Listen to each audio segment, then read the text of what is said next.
मैं डॉक्टर अर्चना श्रीवास्तव विवेचना चैनल पर आप सभी का हार्दिक अभिनंदन करती हूँ। आज का मेरा विषय है इतिहास बोध की अनिवार्यता। क्या बात है कि हस्ती मिटती नहीं हमारी। इस प्रश्न का उत्तर जब तलाशा तो पाया कि हमारी भारतीयता की जड़ें बहुत मजबूत हैं। कितने भी आक्रांता आए लेकिन हमारी संस्कृत का नाश नहीं कर पाए, क्योंकि हम भारतीय अतीत से सबक लेते हैं, भविष्य पर विचार करते हैं और तब जाकर वर्तमान में निर्णय लेते हैं। ये त्रिकालबद्धता हमें अपनी जड़ों से जोड़े हुए है, जबकि पश्चिमी विचारधारा सिर्फ वर्तमान पर केंद्रित है। Neither yesterday not tomorrow, everything is today. इसलिए वहाँ त्रासदी है, हताशा है, निराशा है और नकारात्मकता है। जबकि हमारी सांस्कृतिक परंपरा, आध्यात्मिक जीवन शक्ति, हमारी भाषा और हमारी ज्ञान परंपरा बहुत समृद्ध है। हमें अपने इतिहास को सिर्फ याद करने की आवश्यकता है। सोने की चिड़िया, विश्व में ज्ञान का भंडार भारत, लाखों गुरुकुलों का जन्मदाता और नालंदा विश्वविद्यालय जैसे ज्ञान के मंदिर का केंद्र इतना कमज़ोर, इतना अविकसित और निरक्षर कैसे बन गया। इतिहास तटस्थ होता है, कल्पना और विचारधारा के आधार पर नहीं लिखा जाता। लेकिन दुखद है कि आक्रांताओं से ज़्यादा बर्बाद हमें हमारे इतिहासकारों ने किया। वैचारिक बलात्कार होता रहा और हम ठकुर सुहाती की भूमिका में आंखें मूंदे पड़े रहे।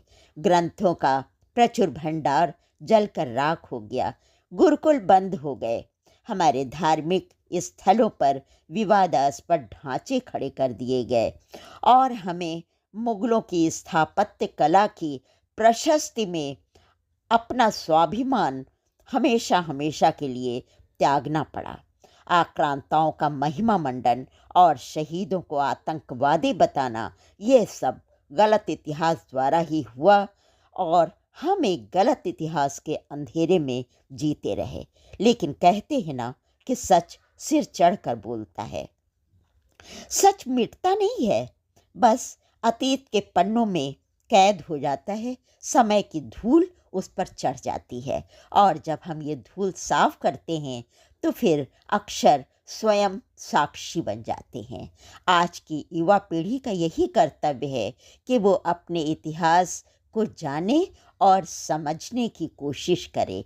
गलत इतिहास अनेक पीढ़ियों के ज्ञान चक्षु को बंद कर देता है, लेकिन जब ये चक्षु खुलते हैं तो हम आत्मग्लानि से भर जाते हैं। और इसलिए आज अवसर है कि हम सच्चाई को खोजने का प्रयत्न करें। सबसे बड़ी आवश्यकता इतिहास के पुनरालेखन की है, जो देश काल वातावरण निरपेक्ष होकर लिखा जा सके। ये सच है कि टेक्नोलॉजी ने हमें बहुत कुछ सिखाया है, पर वो भी ज्ञान आधा अधूरा है और निजी वैचारिकता के आधार पर लिखा गया है। हमें अपने धर्म ग्रंथों को गहनता से पढ़ने और समझने की आवश्यकता है। जैसे समुद्र रत्न गर्भा तो है, लेकिन रत्न पानी की सतह पर तो नहीं तैरते रहते। हमें उसे खोजने के लिए पानी की गहराई में उतरना ही पड़ता है। ठीक वैसे भी ज्ञान भी एक समुद्र की तरह है, जो जब हम उसकी गहनता में उतरते हैं तो तमाम सारे सच के मोती हमारे हाथ लगते हैं। दुर्भाग्यपूर्ण है कि आज का युवा किताबों से दूरी बनाए हुए है। ये एक चिंता का विषय है। वो मोबाइल और कंप्यूटर में ही सब कुछ पाकर संतुष्ट है, लेकिन किताबों की दुनिया बहुत बड़ी है। ना आज ज्ञानी गुरु है, ना जिज्ञासु शिष्य है। फिर ज्ञान मिले तो कैसे मिले। आज के युवा को अपनी संस्कृति, अपनी वैचारिक संपदा को जानने का पूरा अधिकार है। धर्म और विज्ञान एक ही सिक्के के दो पहलू हैं। क्यों न आज हम दोनों रास्ते को अपनाएं और सत्य का उद्घाटन करें। प्रत्येक युवा को अपनी सांस्कृतिक विरासत को लेकर चलना है। जड़ों में मट्ठा बहुत पहले पड़ चुका है, अब उसे पुनर्सिंचित करने का दायित्व युवा पीढ़ी पर है। अन्यथा हम एक दिन सोचने पर विवश हो जाएंगे कि हम कौन थे, क्या हो गए और क्या होंगे अभी। आओ विचारें आज मिलकर ये समस्याएं सभी। धन्यवाद। आपको हमारा ये वीडियो कैसा लगा अवश्य कमेंट करें और अपनी प्रतिक्रिया सुझाव अवश्य दें।